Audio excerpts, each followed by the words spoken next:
Hello, welcome back to Module 2, and we're going to be going over Topic 2 today. Topic 2, we're going to talk about our physical assessment and movement and just kind of what that looks like. And you'll notice that in this module I've also put in an outside reading source that does a great job of speaking to assessing your athletes and in an effort to prevent injury. Injury is a natural part of what we do. Injury is going to happen. It's not enjoyable. For those of you who have been injured and had to sit out any duration of time, you know, it's as an athlete it's not enjoyable, and as a coach it's frustrating. You kind of ask yourself, there's things that I could have done to prevent these injuries, or evaluate your training methods to better assist your athletes. I think the article speaks to some great mobilities and things that you can do to evaluate and assess your athletes. It kind of goes a different direction than the book. Reading in this topic is just the one chapter. I think the outside reading I gave you, it's lengthy. It's about 34 pages.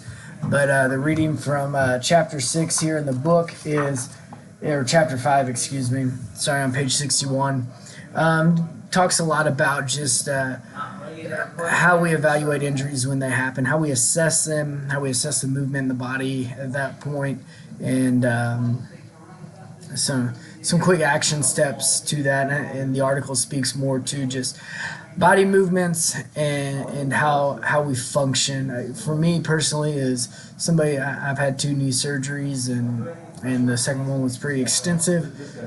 This gave me a different viewpoint on this. I had a genetic issue in my left leg that caused my patella, how it tracks. It had a tendency to try to slip off that track, and eventually, after a dislocation, I started to experience multiple subluxations, and it was eventually led to some damage that I needed to have surgery on, which the surgery incorporated moving a lot of muscle around to help stabilize the patella, and then regrooving out my track on where my patella tracks at. So it was a different type of surgery. It also made me think about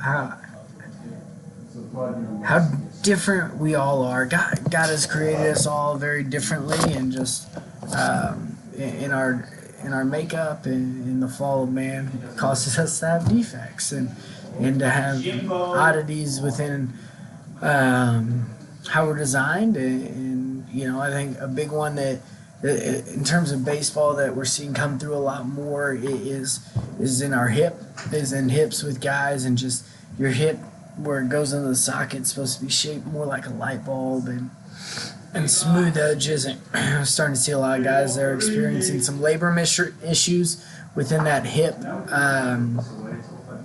It's causing some fraying because the end of that femur is not round. It's not smooth. It has jagged edges, which just over the course of time it frays that ligament, that labrum there in the hip socket, and causes some issues, especially with how much pressure and torque that we create through our pelvis as we rotate so much. And so having to understand that, is there much I can do to prevent that? No, but are there things I can do to strengthen around the hip so it can withstand a little bit more? And especially with some of the tools that we have now in the sport, and understanding body movements. And so for me, that's a big one. And in the book, you're going to see I'm just talking about understanding how to control and slow bleeding.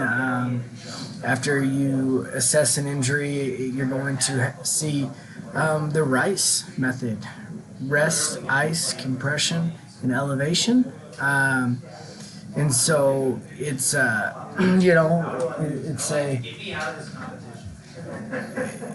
an acronym that's been used for a long time, and it's great. It's awesome for to prevent swelling and those types of things. So Also, in this chapter, you'll read about splinting, how to properly splint. My assumption is, and this may be a poor one on my part, but most of you will not have a athletic trainer on staff at all times. So these basic functions and basic responses are things that you need in order to properly,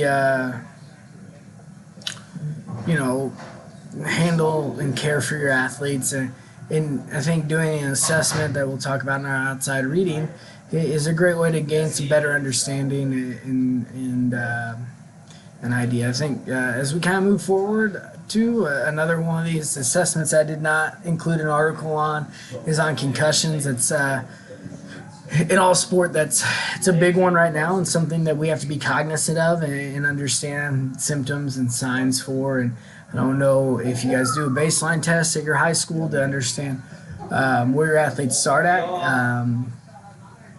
But it's a great tool, to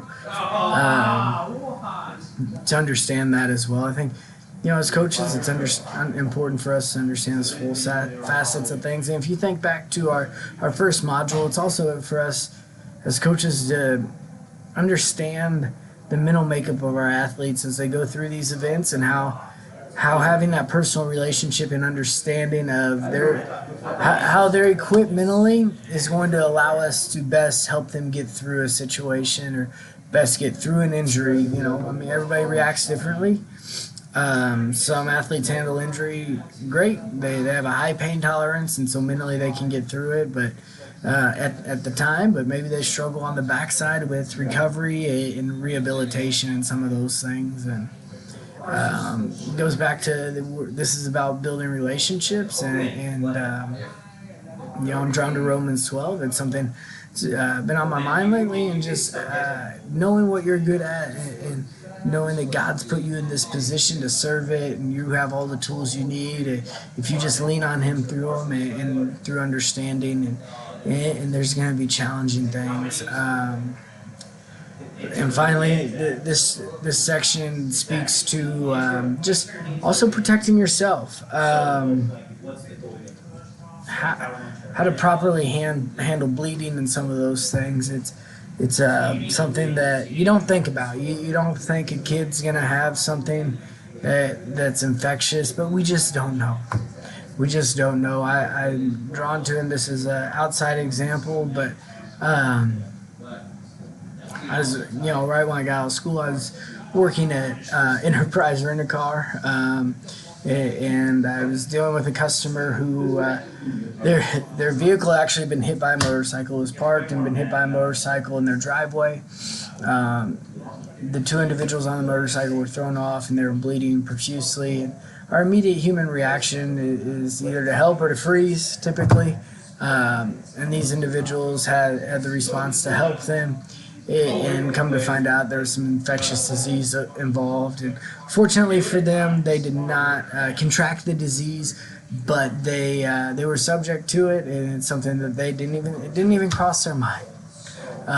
There's plenty of things out there that we, in our current state that people don't know about, and that can be carried down through genetics or can be contracted many different ways. And unfortunately, that's a reality of the world that we live in. And the fall of man created that.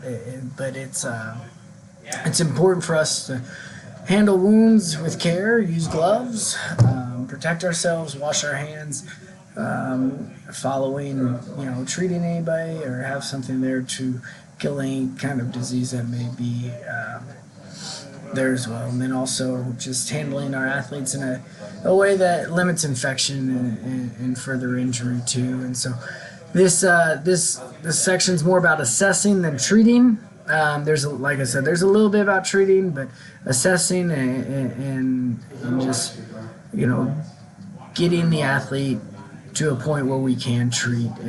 And so hopefully you enjoy this section. If you need anything, let me know. Hope everybody has a great week. See you later.